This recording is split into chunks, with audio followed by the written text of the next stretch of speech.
is the first meeting. Dr. Pollard and I have urged people to take part in these important and at times difficult discussions because they are so critical.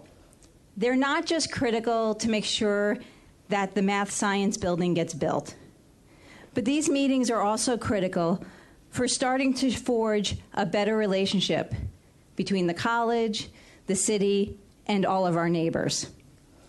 We have agreed to the public dialogue to ensure stakeholders have an opportunity to consult with the college on its building and renovation plans, which includes discussing the pros and cons of various locations for the new math science building. Our overall goal, which we have stated numerous times, is that we want to meet both the academic and enrollment needs of the college and preserve the residential historic character of the neighborhood. Now, I'm going to be absolutely frank with all of you. I don't know if we got it right tonight. We'll see. But I do know that we have spent a lot of time preparing, a lot of time going back and forth, a great deal of time listening to all the feedback we got from the last meeting. And I do know that there will be times this evening and as we proceed that we will not all agree. There'll be things that we disagree on. But with this in mind, I ask all of us, and I remind myself of this as well, that we come tonight assuming good intentions and that we bring the best of ourselves tonight and for the process moving forward. So again, I want to thank you and welcome you here this evening. And now I'll turn it over to Dr. Pollard.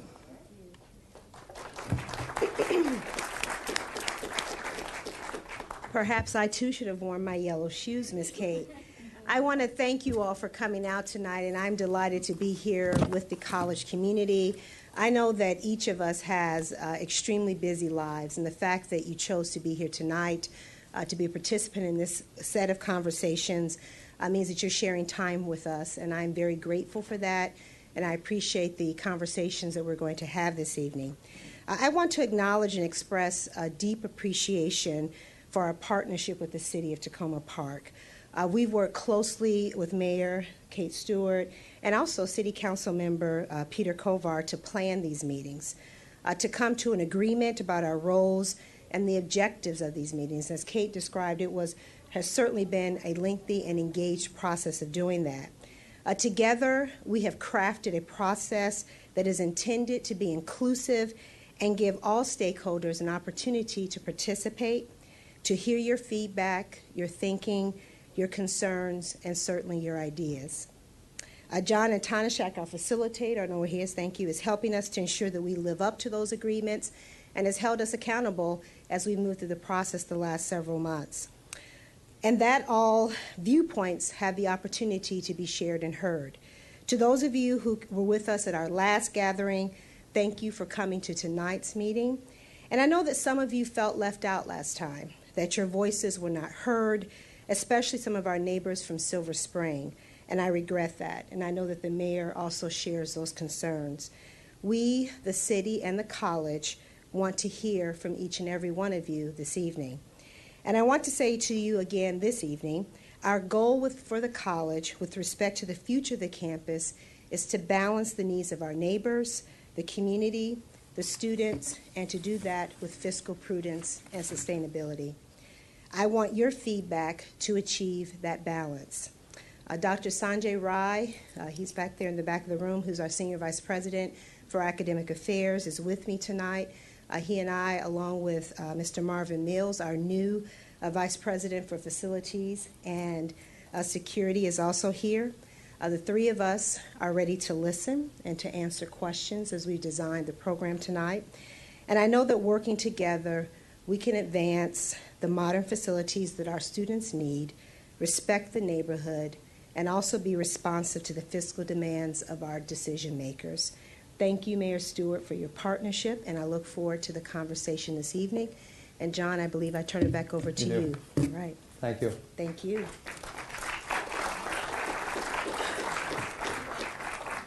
I've forgot one part of my job. I was supposed to recognize some other people who have joined us this evening. I want to recognize our county council member, Tom Hucker, and thank him for coming. And our city council member, Peter Kovar, is here. And if I've missed anybody, I apologize. Now we'll turn it over to John. Thank you. Well, that sets the tone for the meeting tonight. And what I'd like to do is go over the agenda with you, the process that we're going to go through, and also the objectives for the community conversations. When you arrived, you should have picked up an agenda, as well as a yellow sheet and an index card. All right. If not, we'll supply those to you. The yellow card, I'll let you know now, will be used for several different functions. One, most importantly, is to get your feedback on your comments and questions that you may have throughout the evening. And if you would turn those into us at the end of the evening, that would be appreciated. The white cards, the index cards, if you picked up one of those, that is for our evaluation at the end of the meeting. What worked well, what we would like to change or do differently. And the agenda is what we're going to follow through. All right. I'm your facilitator. I'm a neutral facilitator, as I will share with you in shortly. But I want to go over the community conversation objectives. That's the city and the college all agreed in the planning group who planned these community conversations. This is what we came up with, is to renew relations with the college and the community, ensure all voices are heard, provide a wealth to share information, as well as to have an open forum for facilitating future college planning, help inform and provide a foundation for the building design plan process, and last is to find the balance between the community, neighbors, students, and the fiscal prudence. The agenda for today, we have the opening, the welcome, and then we're going to go share with you the working together piece, which is what I'm doing now, and then look at the community conversation from the first one that we had, and share with you the input that we received. And there was a wealth of input. And we used that input to design tonight and also to address some of the key issues that are in front of us. And then you'll have the opportunity the college will address some of these processes and the rationale and the options that they have. And then we have an open forum for the community to provide input and questions. And I've asked two groups, one from Tacoma Park and one from Silver Spring, to start off the conversations. And then it's open to all others to be able to participate. And we'll have a Q&A in between as we go through. And I'll give you more details when we get to that part. You with me so far? Okay. So, as I said, I'm a neutral facilitator. My interest is the process to get the desired outcome. I'm not vested in the recommendations that come out of this. I want to make sure that all parties are heard and that we have the most effective and efficient process that we can come up with given the history and the future and the past. And make sure that everybody has that equal voice. Our constraint always is time. And we'll go through some of the ground rules that I've established. Please listen, keep an open mind, be respectful of other points of view, be positive and courteous, be brief and meaningful when you're voicing your opinion. Seek common interests rather than digging on positions. Please honor time limits and commitments. Right. Can we live by those today? Yes. Thank you. What is the time limit? Time limits is when we're speaking. How long is the time? All right, the meeting goes till 9 o'clock today. The comments. We'll have roughly 50 minutes, 55 minutes for comments. All right? And then when I get to that, I'll give you more definition of how far we go. All right? So just quickly, how many people were not here the last meeting? All right. Well, thank you for coming today. So I want to kind of give a little background of what happened last time, because I thought there would be several people who have not heard what happened. So this was our agenda the last time and how it was set up. And we had a setting in the context. We had Mr. Anderson from the County Planning Board, Dr. Pollard, Mayor Stewart, and Mr. Kovar give presentations about the community conversations in the state of where we are now. And then we had an opportunity for several members of the community to stand up and speak about their comments, thoughts, and we had approximately 20 people had the opportunity to do so. And then you had the chance to provide input, and we took all that input, and I'm going to share that with you shortly of why we're here today. So for those of you who are here for the first time, welcome again. And as we go through it, if you have other questions, please ask or ask your neighbor, and we'll help you out along the way. All right, so let me review with you the comments that we received and how we were able to take all that information. One is that we had comments and feedback, and as I said, we had 20 people speak publicly, and each person had 2 minutes. And so we had roughly 40 minutes of dialogue of one-way communication. But we took all that information, we condensed it down, and we have that all documented. Right. With those 20 public conversations, we also had people had blue sheets instead of the yellow sheets you have now. We had blue sheets last time where people could write their responses. And we had 26 of those who turned in their blue sheets. Now, blue sheets had many comments on them, so we had more than just 26 comments. And then you also had a chance to submit more feedback online. And we received 14 of those. So we had 60 people who had the chance to provide input. We had over 188 comments. Right? 188 out of all those. Right? And what we did with that is I looked through all of them, read through everything, and I tried to take all that information and find where the reoccurring and frequent of topics would come up. Right? And there was a lot of topics that were said over and over again. And so what I did was compile all those. Oh, first, let me share with you all the feedback you can view at this website, which is also on your agenda. Right? So it's all public. And you'll find there's 3 different documents there, one for the public, the blue sheets, and the website. So if you want to read in more detail, it's available to you. So I took all those collective topics, and we came into 13 different topics that came up frequently, and frequently being more than 8 times. Right? And some went from 8 to about 15. That's about where the range was. And so I looked at those, and 13 topics, and so I put it into 3 different categories. So I'm going to go through each category with you in a minute. And this is what the planning group also looked at and came up with these 3 general categories. One is location, right, which is the big one. And we're going to spend probably more time on this one than we will with all the other ones. But I want to share all 13 with you tonight. So the first one was location. Second one was about process. And the third one was next steps, is where we put it into. And so if we look at each one of these, and I'll start with location first, what were some of the items that came up over and over again? And for location, we had 5 different topics that occurred over and over again. One was the big picture. Show us what the college is visioning, because that came up in the public comments as well as all the other ones. So we want to be able to share that. And then the next one came up about Falcon Hall, right? About the renovation, about the removal, about the swimming pool. That came up numerous times as well. The third one was potential expansion of options, such as the storage facilities, the auto body at Burlington Avenue, buildings on Fenton Street. So that was another one about different options. The fourth one came about the Blair Park, about not to build on a site, about the preservation of it, and the mansion. So that came up frequently. And again, I'm just summarizing all of these as general. There was much more details on all of these. And the last one was to honor the historic preservation, right, of the neighborhood. So it kind of categorized that just into the location. And so that's 5 out of 13.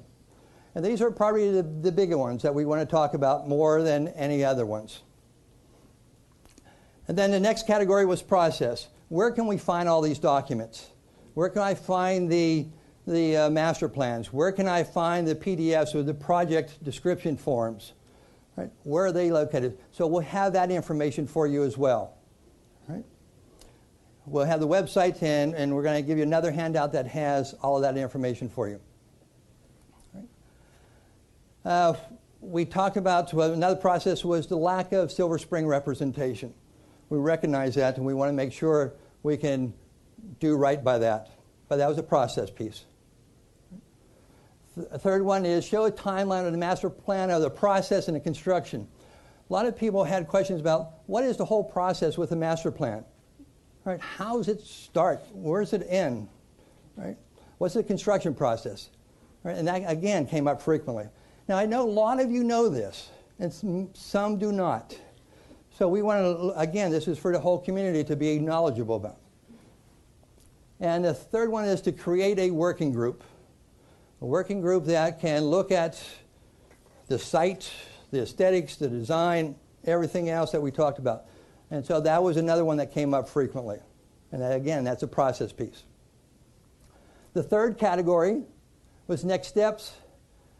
And we had a number of people said, show us the renderings of the new proposed buildings. And another one was, what's the aesthetics and the design of the building?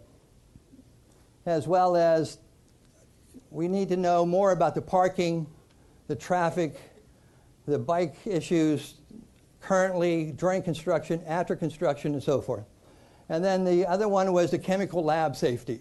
That came up frequently as well.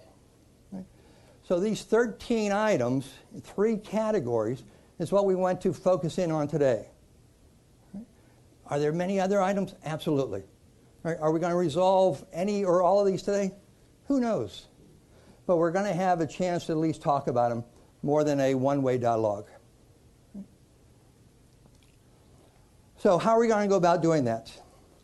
Well, one thing is we're going to do, as in the agenda, is to have that Montgomery College come up and share with us the rationale, the process of and addressing those 13 issues, as well as giving us some more information about the master plans and where they're going with it from here.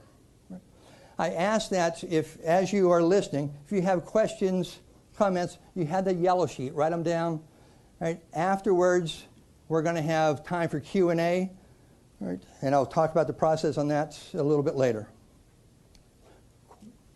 We good? All right.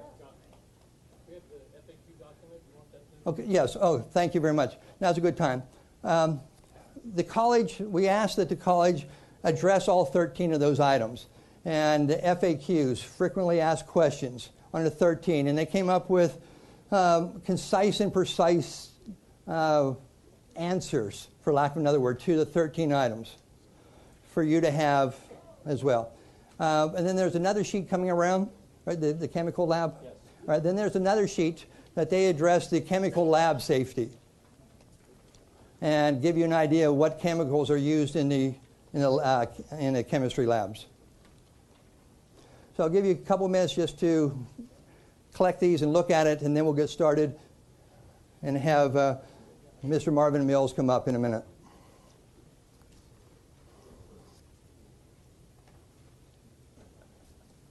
Yes.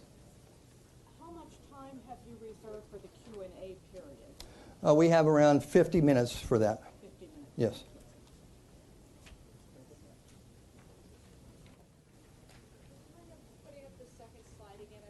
I'd be glad to. This one? Yes.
Yes.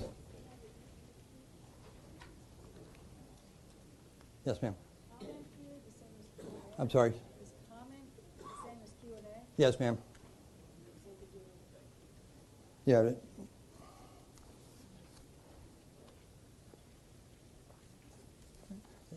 Everybody have a form, a sheet? All right. Mr. Mills? Let me get to you. Thanks, John. You're welcome. Good evening, Can everybody hear me? Nope. That's fine. A little just get. Nope. No, hold on. What have I done here? There we go. Oh, there we go. Okay. Well, I appreciate everybody coming tonight, and please bear with me. I'm from Georgia, so if you need a translator for my accent, please let me know. Being pretty new to the college and to this area, I had to do some research on my own for this particular subject, and I had my staff talk to me about all the different conversations and issues that have been brought forth over the last few years. But first, I thought we want to talk a little bit about the master plan and the vision. The master plan really is a long-range plan for what the university needs to do with their facilities to support their academic master plan. The academic master plan actually drives what we need to do with our facilities. It talks about what we need to do with renovations, new construction, infrastructure, traffic, pedestrians, looking at also the needs of the community. It's a very holistic plan, and I think you'll find that we've tried to do a lot of good due diligence, and hopefully with some input tonight we can do some more good due diligence. The Tacoma Park Silver Springs campus is basically a full-service campus. We provide all the different academic services that all the students in the area need. High quality, very affordable. We actually have to address the needs of the students. We've got a lot of students that basically ride the bus or walk to class. About 46% of our students don't drive to this campus. We got about another 4% that have drive up, drop off, and then the rest of them kind of drive. So you can see we've got issues with parking, we've got issues with trafficability, we have issues with our pedestrians, and all that's going to be addressed in the master plan. We also looked at long-term what needs to happen on the campuses, and so we're looking at basically just doing some modernization on the Tacoma Park side of the campus. All our expansion is going to be to the Silver Spring side of campus, so just to kind of caveat that right off the bat.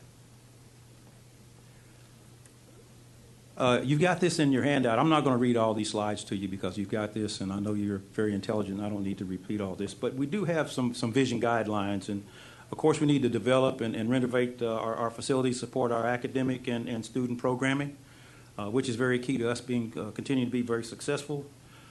We do want to preserve the character of the neighborhood. That's one of our driving thoughts and one of the things that I'm committed to doing. And we also want to look at how we investigate our growth toward the Silver Spring side of the campus. The 2006 to 2016 master plan had the Science North and Science South as the two facilities that were going to be actually demolished and replaced.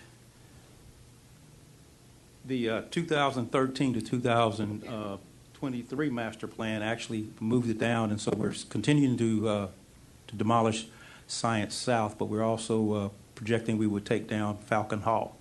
And this is based on several things that we'll talk about in a little bit. A larger version of this, and you can kind of see, and let me see if I can get my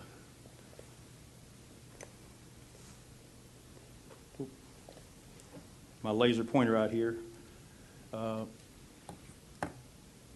This is Science North and Science South here. Those are the two buildings in the older master plan that we would actually demolish and renovate. And a larger version of our current master plan shows that we would be building a new building on Science South and Falcon Hall.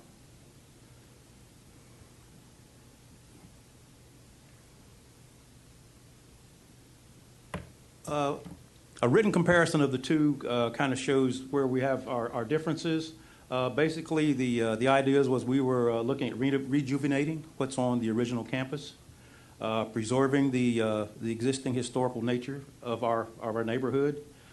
We need to foster interdisciplinary studies, and Dr. Rye will talk about that a little bit here a little bit later. And of course, I've talked about the differences with the older master plan, replacing Science North and Science South. The new master plan recommending that we take down Science South and replace Foster Hall also, Falcon Hall also. Some of the benefits of the newer master plan, it's a shorter time frame. It's actually now a design of 2 years and construction of 2 more years, so about a 4-year process that we would do. In the older master plan, it would be about at least 8 years. We'd have to take one building down after design, which is 4 years, design the next building and take that one down and construct that one, which is another 4 years. So we're looking at about an 8-year process for the 2006-2016 master plan versus about 4 years for the 2013-2023 master plan. We did some supplemental studies as part of the 2013 to 2023 master plan. We had a test fit analysis done for what we call parking lot W1, which is about I think about a 200-car parking lot. And it looked like if we had to build on that site, it would be an 8-story lab and math building. And that's very massive for the neighborhood. And it's kind of problematic also for the university. We could not put in all the different sections that we need combined together because in our academic process, we like to have classrooms, student support spaces, and laboratories all in the same area. And with an 8-story building, it's very, very difficult to do that. Very difficult to do that.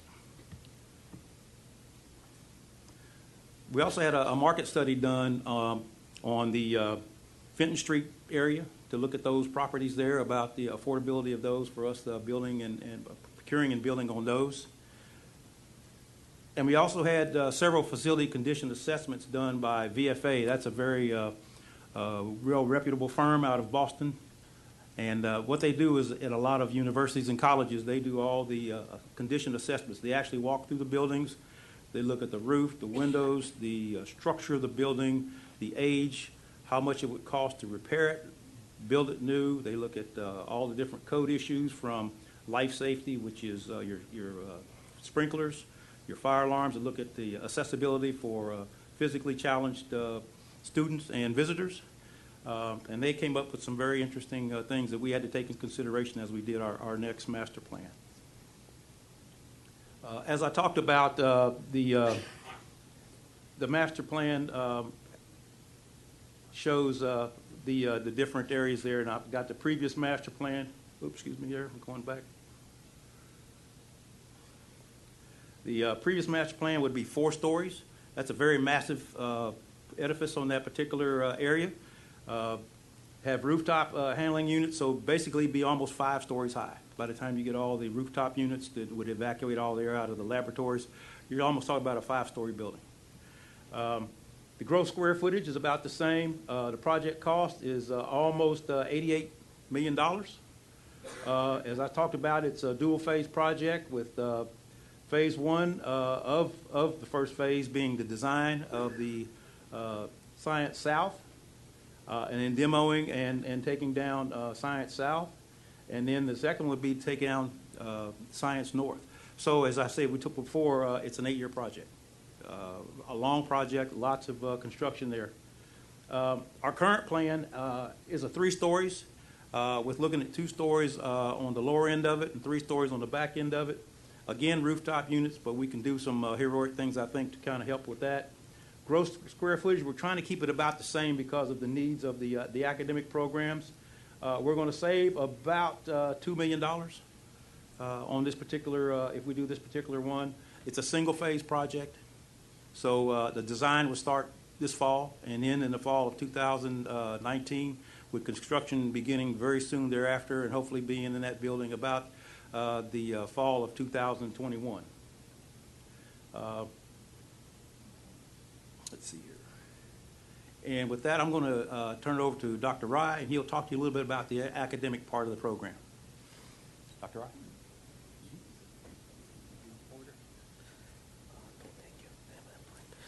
Thank you again. My name is Sanjay Rai, and I work at Montgomery College in academic affairs. I'm not from Georgia, so accent will not be a problem. But my colleague, Mr. Marvin's job is to take care of outside of the building, and we are very seriously interested in inside. How do we design inside of the building that gives us an opportunity to teach contemporary 21st century science?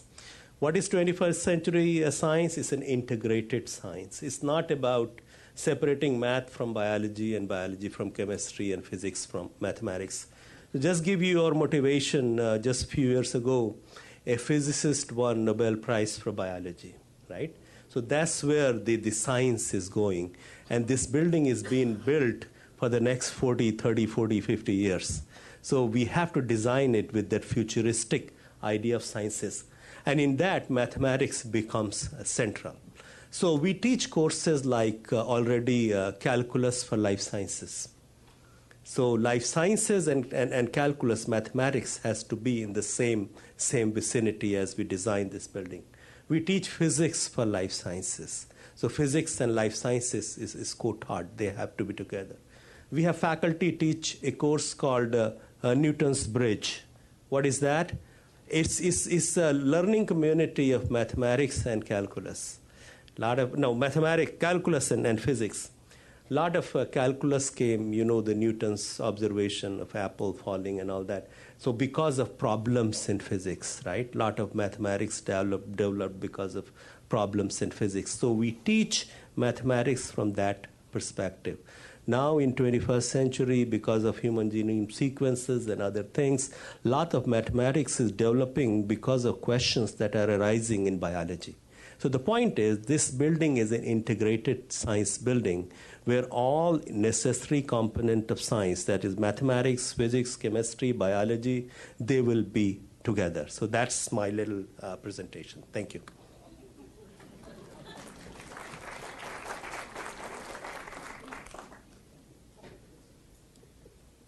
Thank you, Dr. Rai.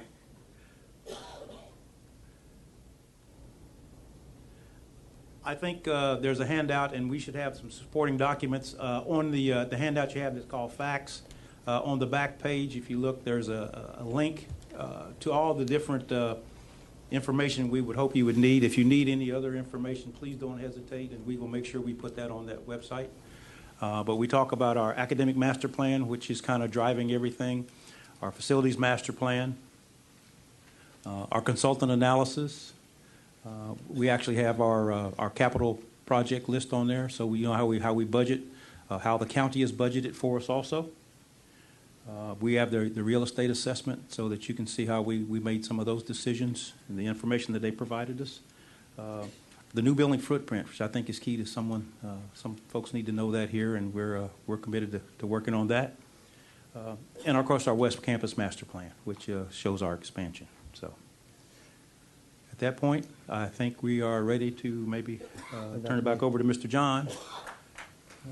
Thank you.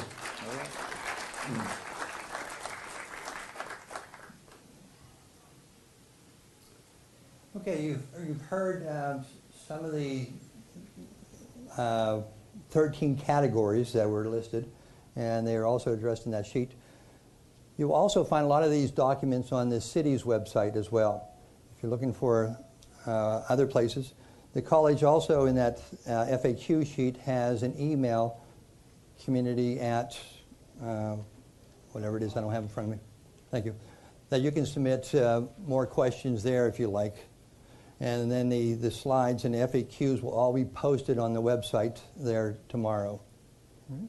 So that's all available to you electronically as well. So what we want to be able to do is be able to discuss some of these items that were brought up as the 13 categories, or the 3 categories, 13 topics, as well as what was just presented. And I have the request of you being able to ask the questions and then getting answers from the college or whomever may be able to answer these questions. I have 2 groups that I spoke with in advance because they asked to speak with me, and as representatives from Tacoma Park and representatives from Silver Spring. They do not speak for everybody. All right, they will tell you that up front. But I wanted to give them an opportunity to be able to share some of their thoughts, comments, and questions first, and then I'll open it up for general questions from the audience. Right? Each of them will have around 7 or 8 minutes to speak, right, so they can answer, and then we'll have time to answer some of the questions that may be posed. And then I will ask you if you'd like to speak, and I'm going to ask you to not spend as much time as 7 or 8 minutes, but less than 3 if you can, and then we'll respond to those as well. Okay? Time is a constraint. Right? If you agree with a comment that is being made by one of the speakers, the yellow card, if you just kind of hold that up as a visual so we can see how many people support that as well. All right? It's a great way for us to kind of do an assessment of how many people are in agreement to that piece. Does that work? All right. Yeah. I guess we came too late and don't have yellow cards? We'll make sure you have them. Thank Here they come. Appreciate it. Thank you. Anybody else? We have a few more. And while that's being passed out, Susan Alexander. She's going to speak in behalf of Tacoma Park. One second, make sure that we have. Okay. As we do that, let me just go over a couple of things as I mentioned. I mentioned these as we state, and written thoughts, comments, and just be respectful and professional to each other as we go through the process. All right, Susan. Thanks. So because our time is short, I'm going to read this, but I'll try to be interesting. And it's not a response to what the college just talked about because I didn't know what they were going to say. All right. Good evening. My name is Susan Alexander. I've lived on Tacoma across from the Commons building for the past 24 years. I'm speaking on behalf of a large number of North Tacoma residents who live close to the college. Thanks for this opportunity. If you attended the previous meeting on March 21st, you might be wondering, what is the issue here? The issue is the location of a very, very large building.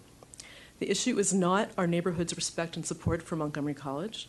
My neighbors and I are proud that Tacoma Park is home to a community college which offers opportunity to underserved populations in our county, and we value and support its mission. And the issue is certainly not whether Montgomery College math and science facilities should be modernized in order to offer the best possible preparation for its students' future studies. We agree with the students who spoke in March that it is outrageous that they still don't have up-to-date laboratories and equipment. The issue, however, is where those facilities should be located. The issue, and there are many ways to accomplish this, is how to meet Montgomery College student needs in a way that respects the residential nature of our neighborhood. We are here at this meeting tonight because of a broken promise. The college and the neighborhood have a long history of ups and downs. A major down was in the 1970s when the college sought to condemn and demolish many of our houses to expand the campus. Though some houses were demolished, that initiative was stopped and some amends were made, one of which is the wonderful residential character of the current Eastern campus, purposefully designed to blend in harmony with the remaining historic houses and Bell Ziegler Park, where our children play. The east side of the campus is low density and has residential-friendly function and character. Falcon Hall, for example, contains the school's swimming pool and gymnasium. So good was that 1972 design that it won an architectural award for the masterful way in which the harmonization was done. After bad times, relations reached a historic up in 2002 when the college sought a way to institutionalize the excellent rapport it had built with the community. To this end, in July of 2002, the college signed an agreement with the city, the county, and Historic Tacoma in which, to use the words of that agreement, to avoid the friction of the past, it declared its intention to drop its practice of unilateral decision-making and embark on a new collaborative relationship with the signatories of the agreement and the surrounding neighborhood. Around that time, the college purchased the former Giant Bakery site along Georgia Avenue and reaffirmed its commitment that the east side of the campus would retain its low-density residential character. Large buildings and increased density would be focused on the western part of the campus along the Georgia Avenue corridor. So, with those good intentions, how did we reach today's impasse? For years, the college said it wanted to replace Science South and Science North with modern facilities and renovate Falcon Hall. This was in keeping with the long-standing commitment to focus its development to the west that the college made with the purchase of the Giant Bakery site. The college put those initiatives in its 2006 to 2016 Master Development Plan, and the County Council approved building a new science and math building on the sites of Science North and Science South in its 2016 and 2017 budgets. Then, the college changed its mind. It unilaterally issued a new master plan in which, instead of building its new laboratory on the sites of Science North and South across from the railroad tracks, it would tear down Falcon Hall, eliminate its swimming pool and other functions, and place a 135,000 square foot building, 3 to 4 commercial stories tall, on the corner of Tacoma Avenue, directly across from Bell Ziegler Park and several residences. Larger even than the Student Services Center, also known as the Nunley Building, such a structure would tower over our houses. It would require many years of heavy construction, with all the attendant dirt, dust, particulate pollution, diesel fumes, and pile driver noise next to the park, and it would put the park in direct line of any hazardous emissions should they occur from toxic chemicals stored and used in the new science lab. Is this the best choice for the community? Is this the only option for the college? As I stated before, the college long favored the far less destructive proposal to replace Science North and South. Another and even more attractive possibility is the Burlington Avenue property, which I think was just referred to as the W1 parking lot on the western campus, which the college promised for an academic building with parking underground in a previous master plan. Using Burlington has many advantages. With no demolition required, building could proceed quickly, design would not be constrained by concerns about building size and function, 8 stories would be fine over there, and the project would submit the neighborhood to the least amount of pain and suffering during construction. Now you might say, but can't the college do anything it wants with the land it owns? The answer to that is no. The college is legally bound by the 2002 agreement I mentioned earlier to collaborate with the city and the local community on any changes to campus structures at the earliest practicable stage. Building a tall building, tearing down a building, changing a building from a swimming pool into a laboratory, all those ideas should have been vetted with the community during the master plan update process, but none was. We wish to create a win-win outcome in which all stakeholders are respected and none are injured. It has been our experience that when new administrators join the college, they are not always apprised properly of the 2002 agreement, of the balances previously struck, or of the college's codified desire to institutionalize good relations through collaborative neighborly processes. But it has also been our experience that when these newcomers are fully up to speed, they generally want to do the right thing. We call upon you to signal your intentions in this matter this very evening by taking the demolition of Falcon Hall off the table and by committing to the formation of an appropriate small group to begin the consultation with the process with the community called for by the 2002 agreement. Tonight's forum is useful as a broad solicitation of ideas, but it does not constitute consultation. The only way to solve the problems at hand in a cooperative, respectful way is through a roll-up-your-sleeves working group where representatives of the city, the college, Historic Tacoma, and the local community can drill down into complicated issues with appropriate experts at our sides. We have an opportunity to set an example for the students of the college that responsible, community-minded people resolve their differences by negotiations and dialogue. We hope the college seizes this opportunity. Thank you. Thank you.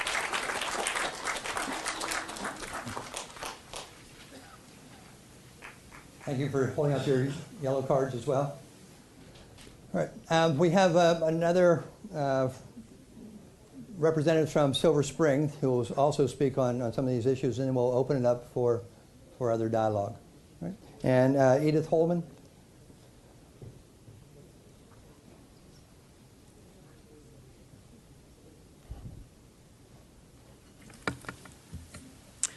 I'm also going to read mine. I'm Edith Holliman. I have lived at 813 Philadelphia Avenue in Silver Spring, 1/2 block from the college, since 1980. And this is the first time the college has ever asked me or any of my neighbors their opinion about any of their plans. I would like my statement and the petition of 130 residents of this community placed in the record of this meeting. I was like, wow, when I got the invitation in the mail.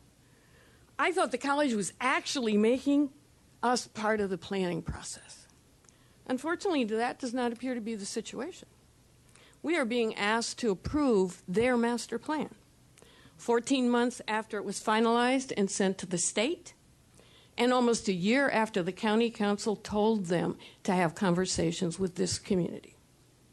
Today, before these conversations are over, the county council approved language about the design plans.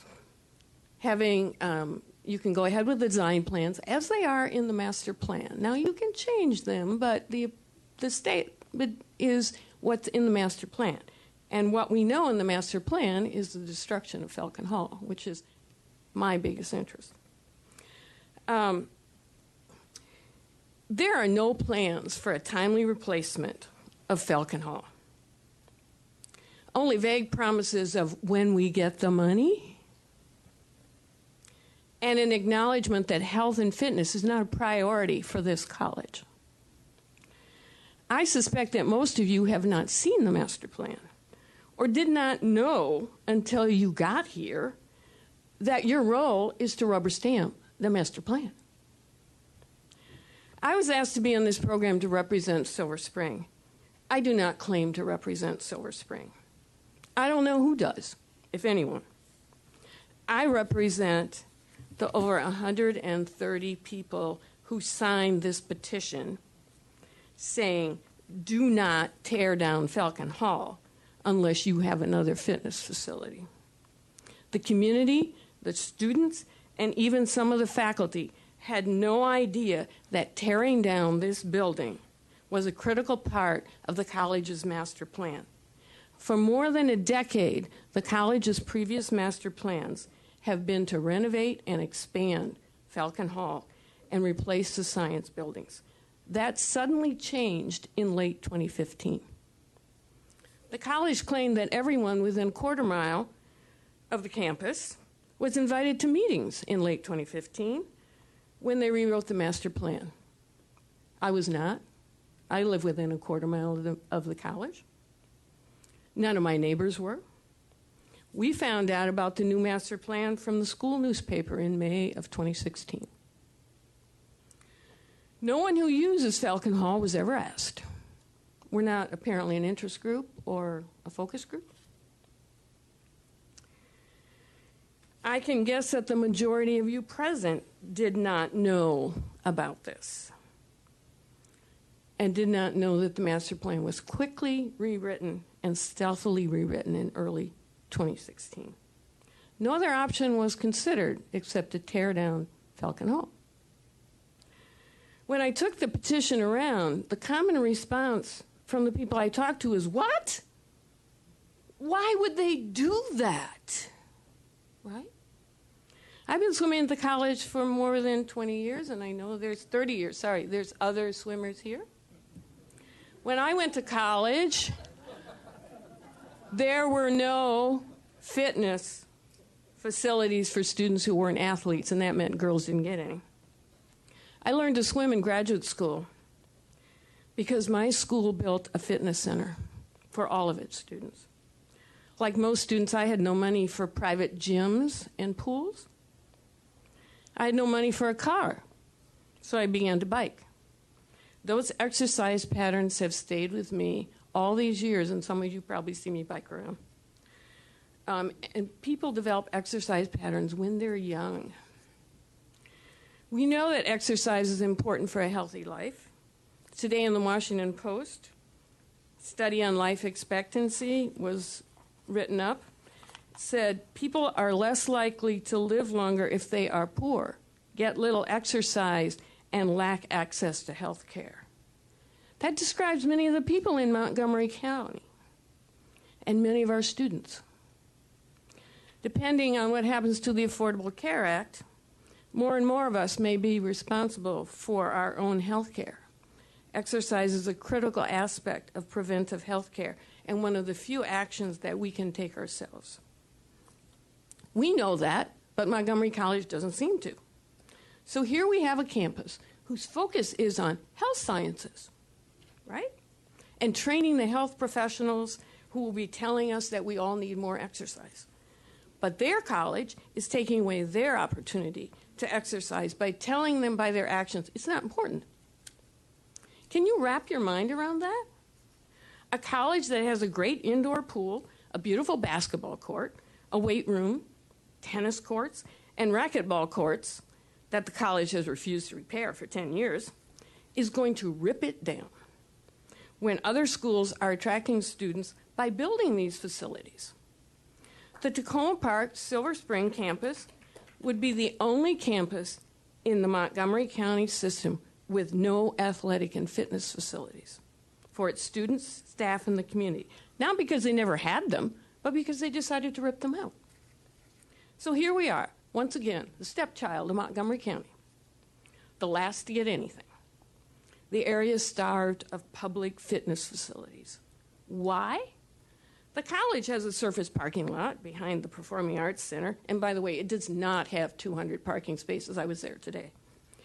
That is supposed to be used for an academic building. So why not put the math and science building? Or you could put a fitness center there. It would be close to health sciences, and it could be built as high as zoning would allow. Parking could be underneath the building. But the college is refusing to consider it and told us, when we met with them, a group of us, that parking was more important than fitness. The college likes to claim that Falcon Hall is underutilized. Actually, hundreds of people use it multiple times every year. I've been swimming several days a week at the college for over 30 years. The pool is used 7 days a week by campus and community groups. Here's a partial list of recent users, and some of you, if you got my handout, it's got a more complete list on it. Over 80 community members swimming 3 or 4 times a week. Students, faculty, and staff open swim 60 a week. Student swim classes, always full, but cut back by the college from 5 to 2 a year. Montgomery Public Schools swim and dive teams for over 30 years. Good counsel in St. John's High School. District of Columbia and Daleview Masters Swim Clubs. Local USS swim teams. Summer youth camps. There is not another building on the campus used 7 days a week. And this list does not include the student and outside use of the basketball court or the weight room, because I did not have time to collect that. Maybe by the next Too Late community meeting, I'll do that. I don't know if the administration even knows the extent of Falcon Hall's use beyond those of us who pay annual fees, and that's community members who pay annual fees. The provost indicated to us that he did not. I also know that the college does not advertise this terrific resource to the neighbors or to their own students or staff. There are no signs on the outside doors or the campus bulletin boards to even tell you when the public hours are. For example, you have to go inside the pool to find that out. I learned of the pool's existence by word of mouth. There used to be aerobic classes for seniors in that pool. They're not there. We have lots of seniors. Why? Ms. Holman, I need you to wrap this up, please. Okay. The college claims the students voted by their feet because they don't take PE classes. Well, I don't know about you, but when my daughter went to college, I didn't pay tuition for PE classes, but she used the fitness center almost every day. I want to add a comment about the planetarium, because part of this plan is an expanded planetarium with a conference room auditorium seating 200. Please wrap it up, please. Why is this? There's one introductory astronomy class at this campus. There are other conference rooms in the campus. So, is that why we're taking down Falcon Hall? We don't know. We want this conversation to continue and to be a real conversation with a candid, full discussion with the college of exactly what they're doing and why they're doing it. Thank you. Thank you. Thank you. Show the yellow cards again, please. Right there, so right. Thank you. All right. Thank you. A lot of issues, a lot of concerns were brought up, and what I want to be able to do is open it up to some questions, and we'll try to fill those the best we can without going into depth of this. We know that we're not going to be able to resolve everything that was just brought up, right? But if we can get some of the questions that may be easy to answer, if there are easy answers, we'll look at it from that part. We have roaming mics, and what I'm going to ask you to do is state your name and your affiliation, whether you're with the community, the college, the parent, or so forth. And I will do the best I can to make sure I get as many stakeholders from different areas as I can as well. I am not doing it intentionally by not looking at you or ignoring you. I will try to do the best I can to get everybody in this. We have the panel up here, and let me get their microphone first. And let's start with this young lady here first, please. 1 minute. Yeah, okay. My name is Dale Barnard. I'm a swimmer, but I'm also a member of the community. And it says here that one of the objectives of the college and Tacoma Park and this whole process of these meetings is to balance the needs of the community, neighbors, students, etc. So I would like that to really be taken seriously, that the athletic department is just as important. Craig, who has been the manager for over 30 years, is just as important part of this college as anybody else sitting there or anybody. So please consider the importance of phys ed. I'm 70 years old and I'm in great shape because of swimming. Thank you very much. Thank you. Again, if you're in agreement to what's stated, please show the yellow card. All right. Do we have a mic over on that side? Just you? All right. Right here. Yes. Okay. There you go, ma'am. Colleen Cordes, and I'm a neighbor a few blocks away on New York Avenue. And my daughter and myself have both taken classes there.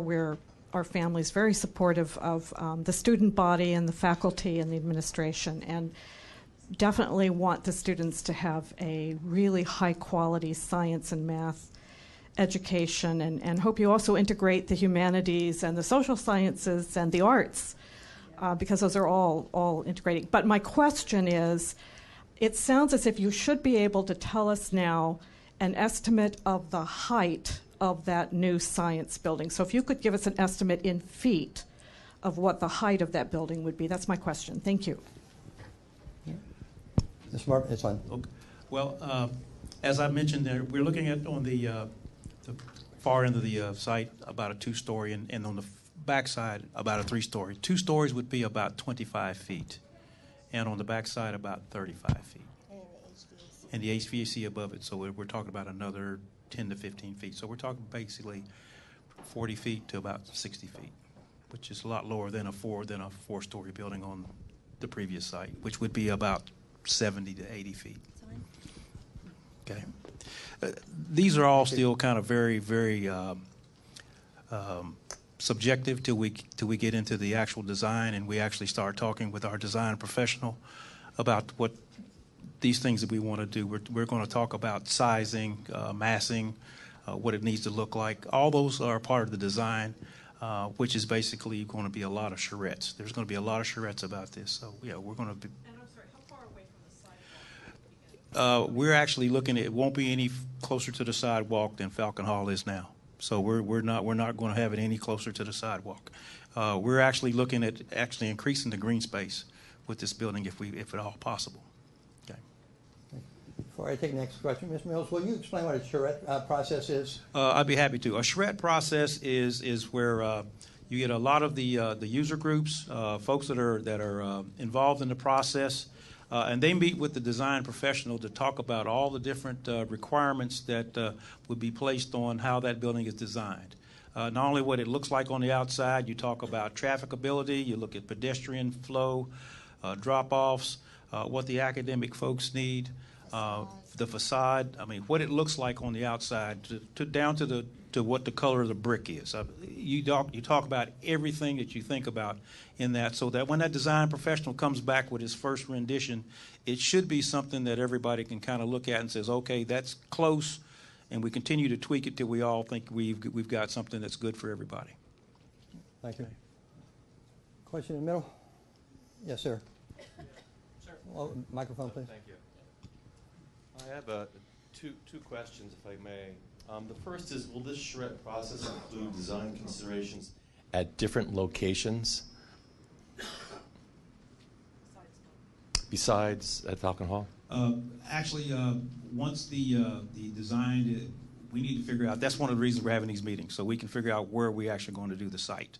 Once the site is decided, then the charrette process will commence. The charrette will be only after a site is correct, correct, yeah. And then will the college commit to spend planning money that's due to be released this summer in studying the feasibility for construction at the Burlington Avenue site to meet its science and math needs?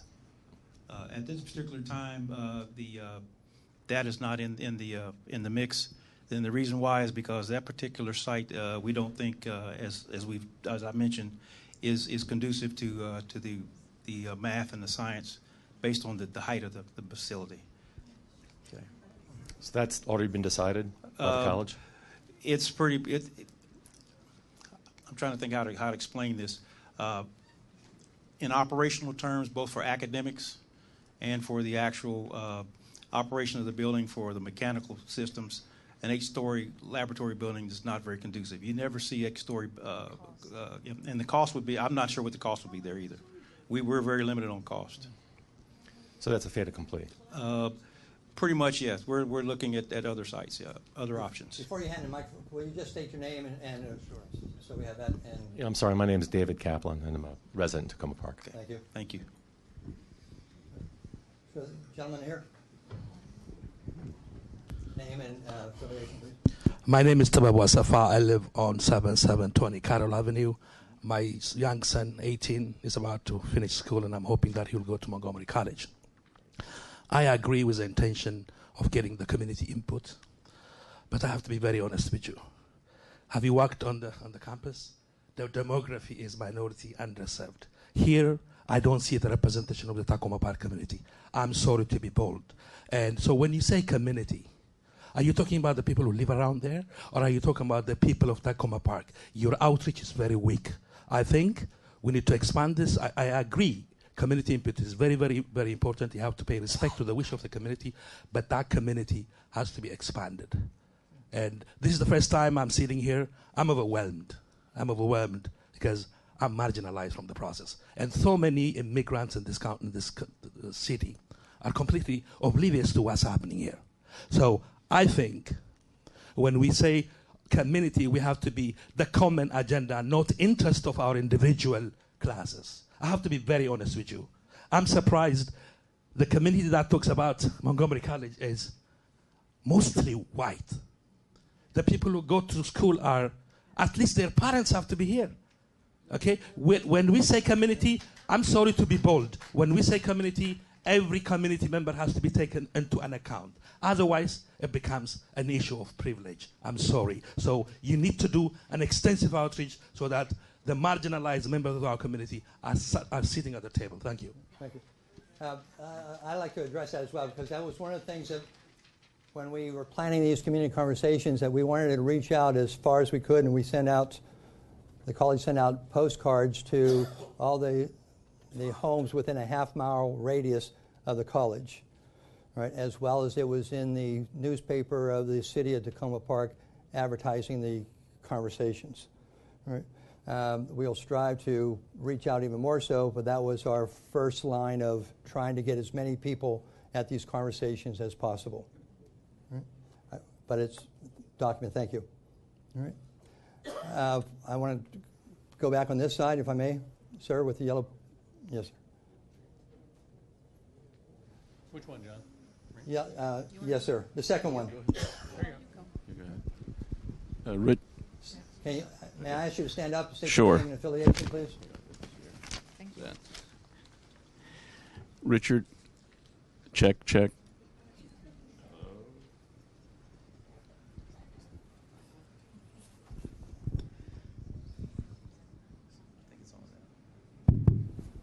thanks. Richard Wheel, a resident of Tacoma Park for about 35 years. I live on Tacoma Avenue. Studied architecture, worked with builders, owners, developers, and my main concern is it does go back to the letter, the agreement that was written, and I don't believe the community and more people, as this gentleman has just expressed, have been included in the process, and that's my main concern, because we do support the college. We've done that historically, but we need to have that conversation with you and just be reasonable. We're just asking to be heard and to be part of the process. And so again, this is a good, I appreciate this, but to be able to be part of that charrette process as well and be heard would be appreciated. Thank you. Thanks, sir. Thank you. Yellow cards if you're in agreement. Thank you. Let's go to the center now, if we may. Yes, ma'am. Yes. I hate pointing, but I have to. Sorry, my name's Eileen Fitzgerald. I live in North Tacoma. I had two questions. The first was, I have been privileged to take two kids around to look at, who were both into science, to look at science and engineering buildings in many colleges around the country in the last few years, given they're both now in college. I have been in many facilities that have labs that are science and math, that are engineering, that are multi-story. So I'm really struggling with taking that off the table. I'm not talking about even where it is, but this premise that despite the fact that from state schools to private schools to a whole range I have visited that have that, how can, I don't know where that's coming from, because that is not the experience. And certainly, you know, if you drive downtown DC, you'll see multi-level, high, tall buildings with labs in it. And I have a second question. Sure. So I think to your question, I would offer that this is proposed to be a multi-level science facility, either 3 or 4 stories. There are several factors that go into that. One is that you have to be very thoughtful about the coordination of space within these facilities. We know that typically for a science space, there is the actual classroom space, there's the laboratory, and then there's also the prep areas that go with that. I have been, much like you, on hundreds of college campuses across the country. You've been on more. And in the state of Maryland, in particular, in terms of our community colleges, we actually have a survey out. There is not a community college in the state of Maryland that has a science facility that's over 3 stories. So the reason for this is that it is a cost constraint. So you saw that just to do the 3 or 4 stories that we proposed is about $85 million to design a science building at that point.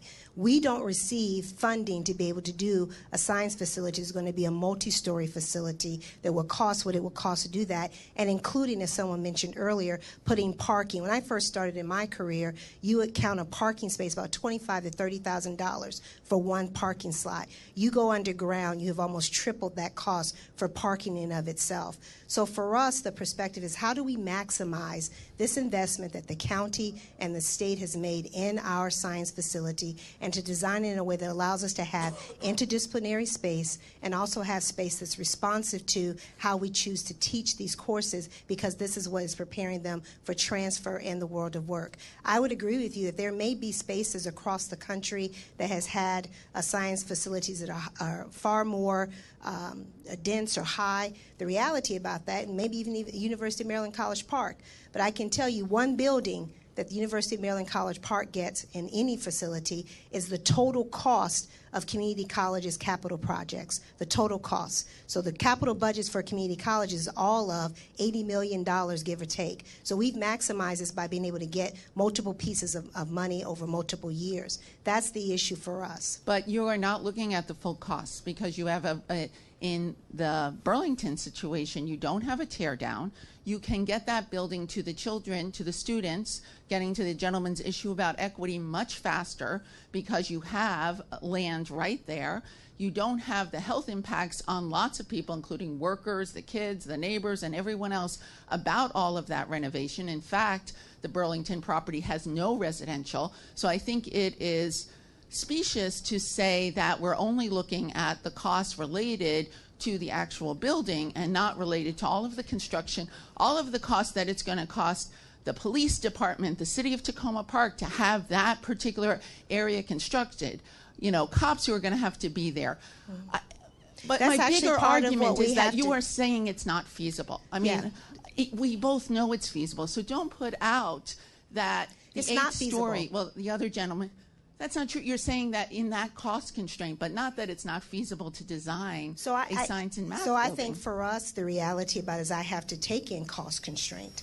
As we have council members who are here, and we go through a very deliberate process to get capital resources at the county and state level. So yes, in theory, a building can be built as high as you want to build it, that has the types of things you want in it, provided you have the resources to do that. I don't have that, and let me just finish. There are also other costs that go with that, as you're correct. That is a part of the construction cost of this project. That $85 million is about looking at how we have to move equipment on, where we have to compensate for people to work overtime to do X, Y, or Z. So you are correct. That's a part of the total cost of that construction. I'm not being disingenuous in this. I would love to be able to say, Darian, you told me, Darian, let's figure out how we can get this building on the different spot.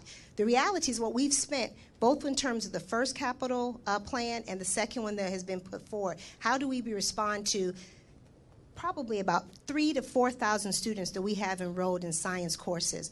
We will not be able to build the type of facility that we need on the W1 or the Burlingame property. It is not a property that is conducive to that, and as we have indicated in every agreement that we have, we are not expanding anymore in Tacoma Park. That's the only space that the college will have at some point to expand. And last but not least, it is a parking lot right now. We are at a parking deficit at the campus, about 1,200 parking spaces. We are at a deficit. We're a commuter institution. So I believe deeply that we have tried to be as forthright and honest in this process as we have be about what our needs are and what our students' needs are and how to balance that with the fiscal realities that we have. One more question. I'm just saying, you know, you are choosing parking over physical fitness.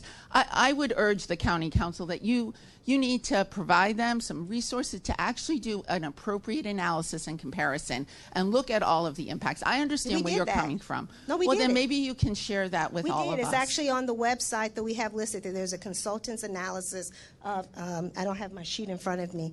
You actually had it on. But the it looked at all of the other adverse impacts of taking down, of the delay to the students, all of those other things. So we haven't seen that. The other question was, you said that you short, the footprint was the same. I just want a clarification. You said the footprint to the Falcon Hall was the same, but in the material that has been handed out before, the Falcon Hall footprint as far as the adjacency to the sidewalk is actually very different. So I guess the question is, have we been given the wrong materials, because that's not what has shown up on everything we've received. All right, yellow sheets, please. Right. Could you answer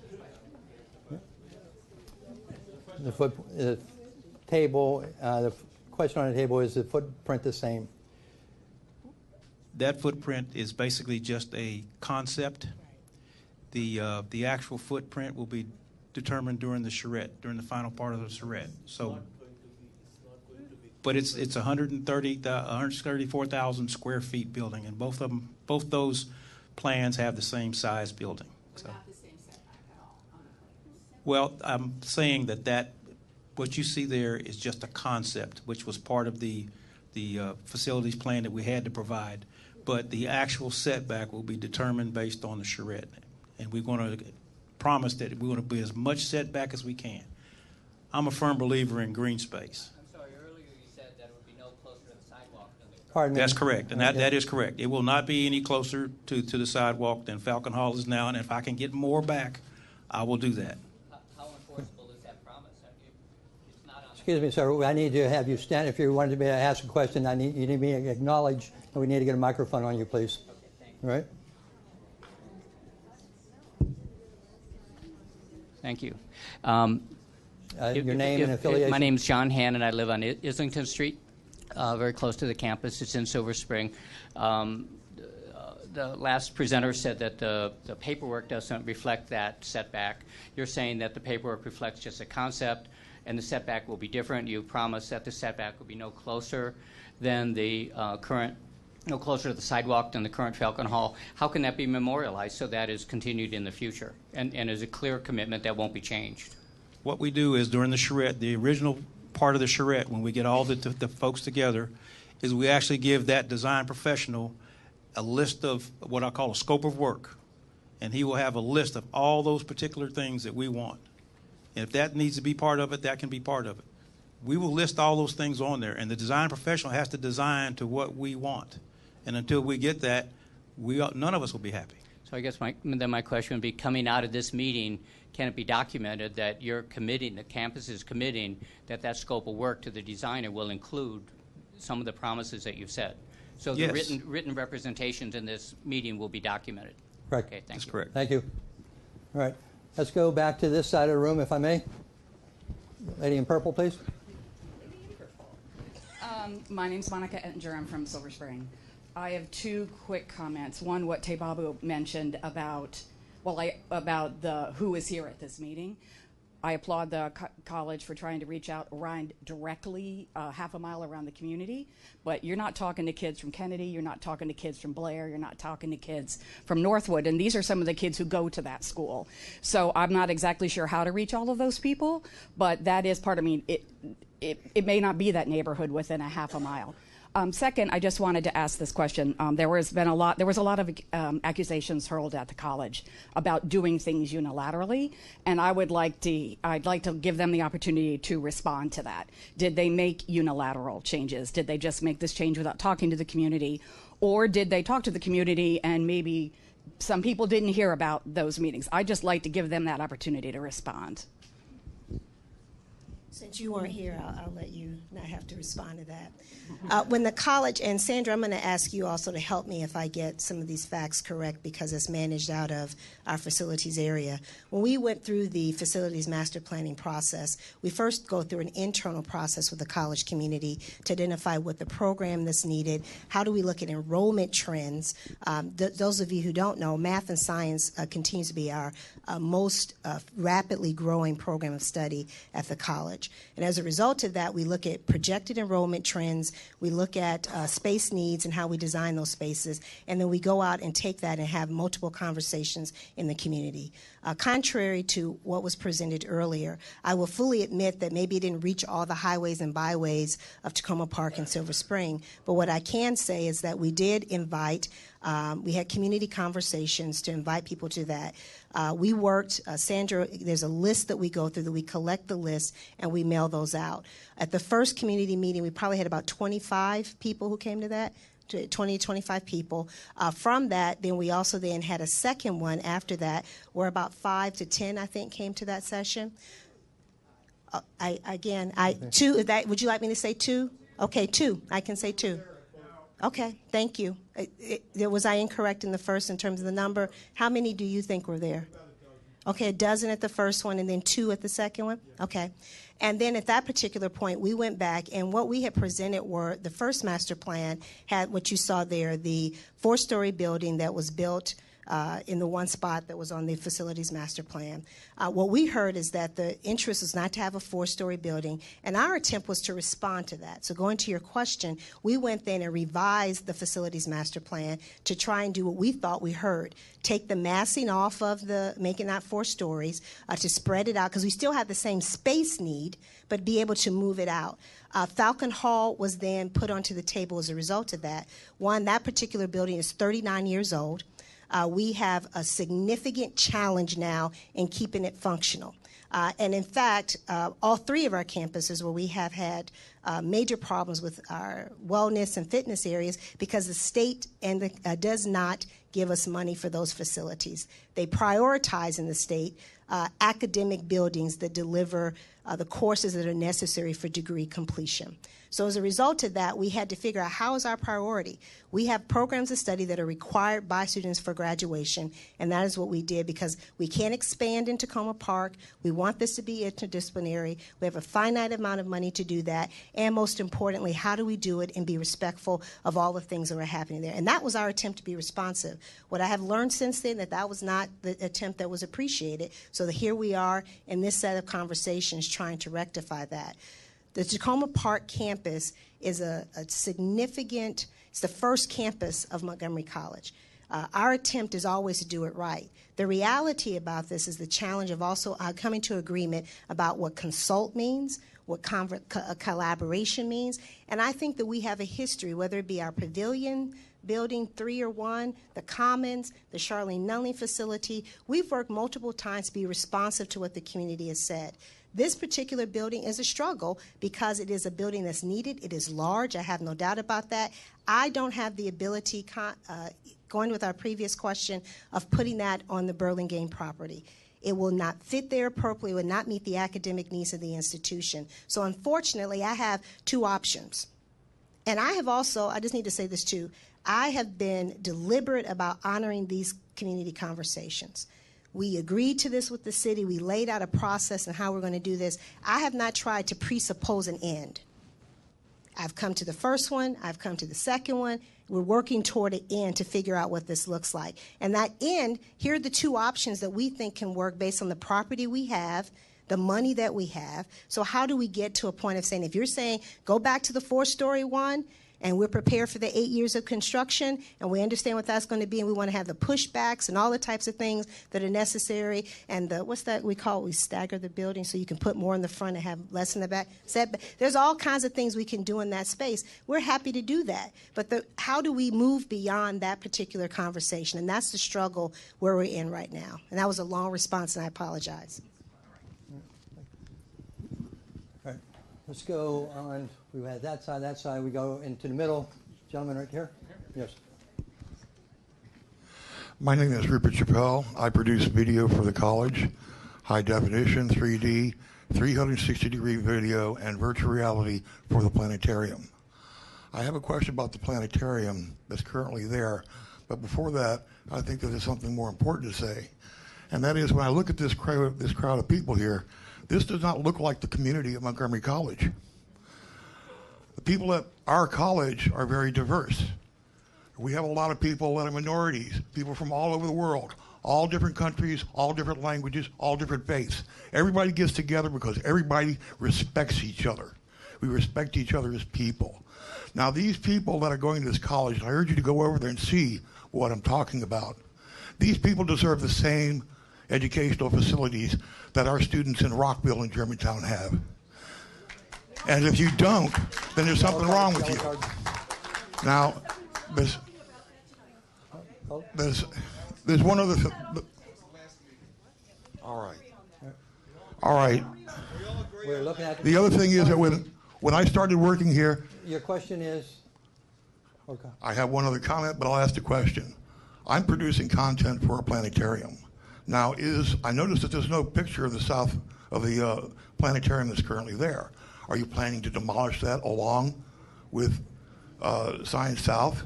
And if you do, what am I supposed to do? How can I produce content for a planetarium that I can't look at my work on? And I'm producing educational content. The planetarium is used for science, astronomy, geology, and environmental. We have concerts. We have film programs. We have it's open for the community. And when we get a larger planetarium, it will benefit this community because you have a 360-degree theater that you can go to. All right, thank you. Can we, what is the output for that? Also, one thing, when I started work here, the west side of the campus, that was industrial. It was auto repair, auto painting, all that stuff there. Montgomery College got rid of that. They got rid of all that for you. They put up a parking garage. All right, sir, please. that blocks all the sound from the railroad tracks. And the railroad tracks are not a residential neighborhood. Thank you. Response to the question about the planetarium, please. We, as part of the new program, we are planning to have a planetarium in the new facility. Are we going to wait 8 years for that? Well, we're still debating on which plan we're going to go by. But there will be a planetarium in whatever facility we have. All right, thank you. Folks, we are running short of time, unfortunately, as you know, all right? And it is 5 till 9. We still have a couple more minutes. I'm willing to go a few more minutes, all right, as we did last time, all right? But we will cut it off within 5 minutes. We want to get as many as we can. So, pardon me, I am trying to make sure I get, a lot of people have their hands up, all right? So let me come back over to this side, and then I'll come over to you, ma'am, all right? We've had quite a few over on this side as well. How's it going, everyone? My name is Joshua Briggs. I'm the Student Senate President-elect of Tacoma Park Campus. I definitely represent the student body. Thank you. I appreciate that. I forgot your name, sir, but I agree with what you were saying about the level of community that is in the building. I urge that everyone reaches out through Montgomery College directly to the students. Because I represent the student body and I got an email from Mr. Brad Stewart, I was able to come today. But I believe that many other students didn't get the chance, obviously because of finals, but because they weren't informed as well. So I please urge that you reach out directly to us and our student leaders, because we can definitely inform the students of the process that is going on to affect their later years. My question is, are there any plans to replace the athletic facilities and or pools or anything afterwards, after the building process? That's my first question. And my second question is, when the construction is going on, when the construction is going on, where will classes be held during those times? Yeah. Question. Thank you. Okay, in discussing the first question, which is where the athletic facilities will be, actually, they'll have to be moved off of campus to either Rockville or Germantown, and we're still trying to work that particular issue out. Okay? Pardon me? The answer to the second question is that Dr. Rye, along with the provost for the campus and the registrar, are working to adjust class schedules, class times, and make sure that we can continue to have all the academic class we have on that particular campus. Can I just add, and you can answer the question about that. The other thing is that for the athletic facilities, we're trying to figure out how to work with the city and the county as it relates. So, right now there's a planned aquatic facility that's going to be about 1.5 miles from the existing campus that the county is building. It's going on, I think, Fenwick and 2nd Avenue near the Metro. It'll have an 8-lane competition pool, therapy pool, leisure pool, gymnasium with basketball courts, a social hall, game room, activity rooms. This is in the current CIP for the county. So our job, one, is that because we are going to have to take them off the campus, is how do we build partnerships with adjacent entities and facilities that will allow us to have our students, employees, and community members have access to that. This is something we're very much supported. When we first started this conversation, Mayor Stewart also spent time wanting to have conversations with me about helping to advocate for Washington Adventist to do something there as well. So those are part of the conversations we have. But right now, this particular facility is something that we're quite excited to figure out how we can help partner with them to do programming there. Just to add one more thing about that, the new county rec facility should be about online about the time we start to take Falcon Hall offline. Okay, so it should be a very easy transition.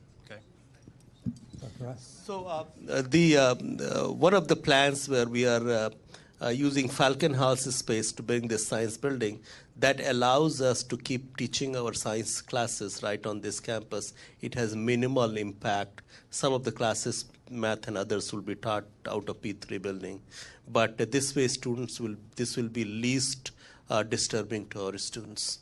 So that's one of the benefits of the current thinking. One more question. Yes, ma'am. I'm Marcy Stickle with the Silver Spring Historical Society. I think creating a working group is one of the most important things, comprised of historic Tacoma and adjacent neighborhood representatives, as well as conferring with the Silver Spring Historical Society to provide our expertise. And we believe that the Burlington site would be a very good site to use. And then also, what about current campus buildings are AIA award-winning by the noted Skidmore, Owings, and Maryland. They fit into the adjacent neighborhood of single-family homes and adjacent to the Tacoma Park Historic District. Montgomery County Historic Preservation expert Claire Lise Kelly features these Tacoma Park campus buildings in her new book, Montgomery Modern. Why not work with what already exists? For example, continue the renovation of Falcon Hall with its gym and pool, remain size appropriate for the neighborhood, adaptively reuse and save parts of architect James Francis Stan's 1961 Science South. That is the fieldstone wall, the turquoise panelization, the awning windows, the window wall revealing the zigzag staircase. And can you hold this for me? The zigzag staircase and the rare planetarium. Science South is the earliest remaining building on campus. We should celebrate that. Save these parts and spawn a new building fully equipped from these unique eye-catching features. What a stunning endeavor for Montgomery College's architectural program. So spawn the new building, the new science building out of, just save the walls and the special, also retain the lovely natural civilized curve at Tacoma and Fenton, featuring tall pines and flowering trees, picnic tables, benches, and you keep the Falcon Hall, the tennis courts, allowing one to catch one's breath, whether you're a student or someone in the neighborhood. So the bottom line, let's have a working group to discuss all these, not have anything decided ahead of time. I am fully 100%. We actually proposed to the city to form a community advisory group. We proposed that because we recognize, one, this should be an ongoing conversation, and it's one that we should be very deliberate in having everyone at the table. Here's the thing that I think we get into, and it's actually been portrayed in this conversation here. We want to make sure that we have everyone at the table. How to make sure that we privilege all voices as a part of the conversation. And therein lies the challenge. I've said in multiple spaces that I am very resistant to the idea of having small groups that only have certain people in the room. That's not something I can support, because I know for a fact when I walk out, as I will, there will be many other people who will say to me, how are my interests being represented? How are you ensuring that there is a comprehensive and global view of the institution being represented in that space? So that's why I have been deliberate about these community conversations, to keep them on track. Once we get some agreement about how we proceed forward, there has been proposed in the letter that I sent last summer to the city to put together a community advisory group that has multiple stakeholders in it to help resolve some of the issues and to build ongoing relationships in this space. The last thing I would say is that I don't know enough about architecture to know about what parts of the science buildings that we can preserve. That's part of the benefit of us bringing on an architect who can help us do that. What I do know is that those buildings are 56 and 38 years old, respectively. They are literally falling apart. We cannot find pieces for them. We have ADA and life safety issues in them. So I want to figure out, as you're suggesting, how do we design a building that is responsive to the historical nature and characteristics of the community, while also creating a facility that is not falling apart and allows us to be able to teach state-of-the-art science, that allows our students to be competitive when they leave Montgomery County at a four-year institution or if they go into the world of work. And I remain committed to figuring out how that is done. We've done it multiple times before, and I think that it can be done again. Thank you. That's all the questions we have. Thank you to Dr. Ride, Dr. Pollard, and Mr. Mills.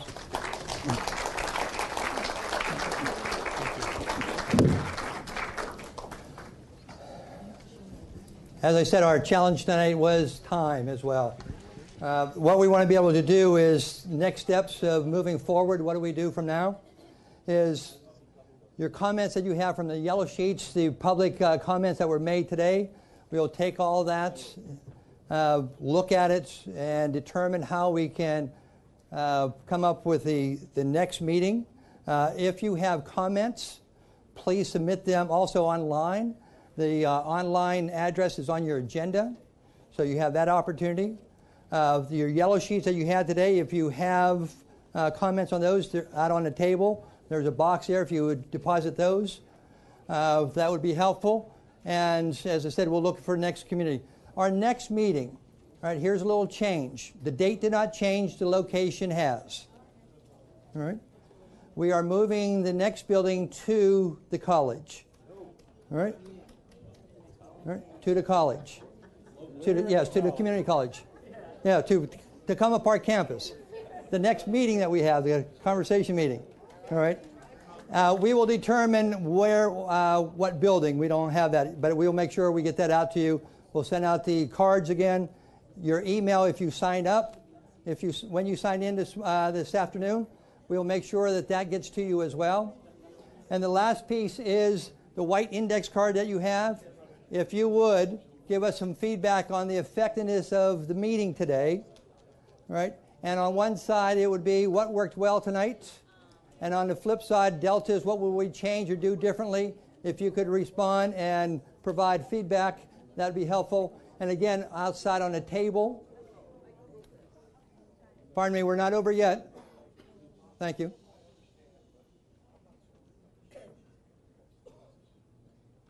We have the evaluations for the plus deltas. There's a box out on the table. If you would submit those as well, that would be helpful. And what we want to do is conclude. Mayor Stewart? All right. All right. Thank you. Good night. Everyone's tired. It's really hot in here, and the AC doesn't work very well. I apologize. And I just want to say thank you so much for continuing with this process with us. And as John said, there will be more to come. All right. Thank you very much. Have a good evening. Drive carefully. Thank you.